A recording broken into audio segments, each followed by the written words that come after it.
నేను మార్కెటింగ్ శాఖ మంత్రిగా పెద్దలు కిషన్ అన్న ఇక్కడ రైతులు ఉన్నారు వాళ్ళకి సాయం చేయాలి అని చెప్తే ఒక 10 కోట్ల రూపాయలు మార్కెటింగ్ శాఖ ద్వారా ఇక్కడ సాగులో ఉండే రైతులకు ఆనాడు కంపెన్సేషన్ కూడా ఇవ్వడం జరిగింది.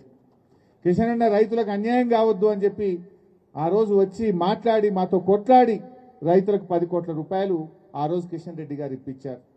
రైతులకు డబ్బులు ఇచ్చి ఈ 178 ఎకరాలు సేకరించడమే కాదు పక్కన ఇంకో 22 ఎకరాలు ప్రభుత్వ భూమి ఉండే ఆ 22 ఈ 178 కలిపితే ఇది 200 ఎకరాల భూమిలో అంతర్జాతీయ స్థాయిలో ఒక ఫ్రూట్ మార్కెట్ కట్టాలి, ఇండియాలో ఎక్కడ లేని విధంగా గొప్పగా ఈ ఫ్రూట్ మార్కెట్ కట్టాలని చెప్పి ఆనాడు ప్రభుత్వం నిర్ణయించింది.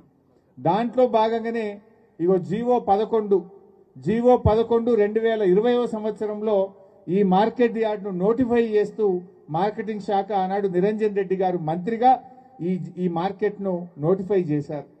దాని తర్వాత డబ్బులు కూడా కావాలంటే మార్కెటింగ్ శాఖలో వివిధ మార్కెట్లో ఉండే డబ్బులను జీవో నంబర్ 216 ద్వారా 350 కోట్ల రూపాయల డబ్బులను తెచ్చి ఈ మార్కెట్ నిర్మించడానికి బ్యాంక్ అకౌంట్లో వేసి డబ్బులు కూడా పెట్టడం జరిగింది.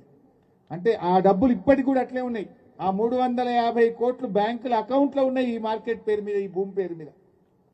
మార్కెట్ నోటిఫై అయింది, 350 కోట్ల రూపాయల డబ్బులు తెచ్చి బ్యాంకులో పెట్టినాం.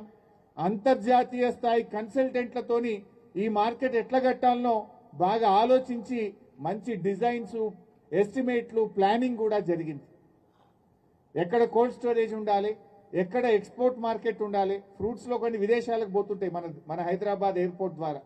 విదేశాలకు పోయేటువంటి ఫ్రూట్స్ దాని ప్యాకింగ్ ఎక్కడ ఉండాలి, ఎక్స్పోర్ట్ మార్కెట్ ఎక్కడ, రెగ్యులర్ మార్కెట్ ఎక్కడ, కోల్డ్ చైన్ ఎక్కడ, రైతులకు విశ్రాంతి ఎక్కడ ఉండాలి, ఇట్లా అన్ని కూడా ప్లాన్ చేసుకున్నాం. ఫ్యూచర్లో ఇక్కడనే మా సుధీర్ అన్న చెప్పినట్టు పక్కనే ఫ్లవర్ మార్కెట్ రావాలి, ఇంకొక పక్కన ఫిష్ మార్కెట్ రావాలి, ఒక పక్కన ఫ్రూట్ మార్కెట్ రావాలి. అద్భుతంగా దీన్ని నిర్మించాలని చెప్పి ఆనాడు కేసీఆర్ గారు ప్లాన్ చేసింది. మన అధికారులు పోయిండ్రు, ఆస్ట్రేలియాకు పోయిండ్రు, వివిధ దేశాలు వివిధ రాష్ట్రాలు కూడా తిరిగి వచ్చిండ్రు.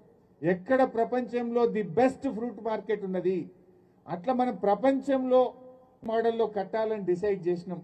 Everything was ready. భూసేకరణకు కూడా చాలా టైం పట్టింది. మధ్యలో 2 ఏళ్ళు కరోనా వచ్చింది, అయినా కూడా ఇది కట్టి తీరాల్సిందే. ఇది ఇప్పటికి కాదు 100 ఏళ్ల భవిష్యత్తును దృష్టిలో పెట్టుకొని ఈ అంతర్జాతీయ స్థాయి ఫ్రూట్ మార్కెట్ ఇక్కడ కట్టాలని కేసీఆర్ గారు ప్రభుత్వం నిర్ణయించింది. ఎందుకంటే రాష్ట్రంలో లక్షల మంది రైతులు ఉన్నారు.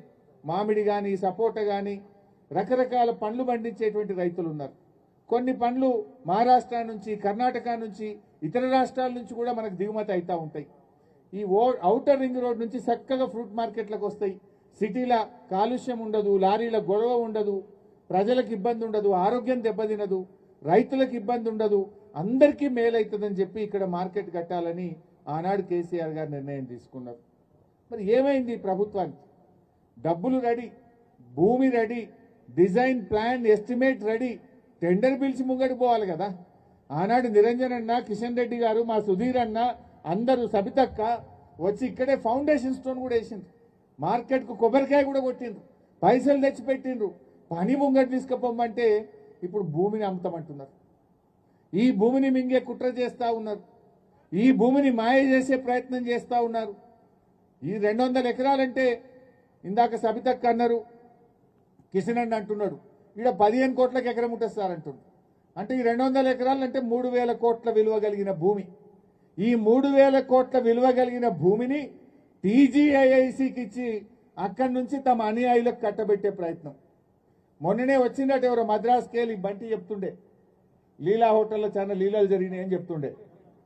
కేరళకి వెళ్ళి ఎక్కడి నుంచి ఎవరు వచ్చి భూమి చూసిపోయారట. ఆల్రెడీ కేరళకి వెళ్ళి కొందరు వచ్చేసి ఇదంతా దిగిందట, చూసిందట, లీలా హోటల్లో దిగిందట. కొంతమంది మనోళ్ళు పోయి మాట్లాడిందట.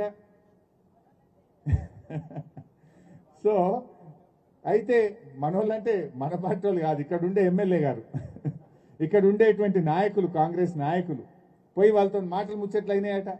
నేను అంటున్నా, రేవంత్ రెడ్డి గారు ఈ మార్కెట్ కడితే ఇక్కడ దాదాపు రోజు 25-30 వేల మంది రైతులు వస్తారు కదా. రోజు 25,000-30,000 మంది రైతుల భవిష్యత్తు ముఖ్యమా, నువ్వు ఈ భూమిని 4 కంపెనీలకో 4 దళారులకో అడ్డదారిన కట్టబెట్టడం ముఖ్యమా?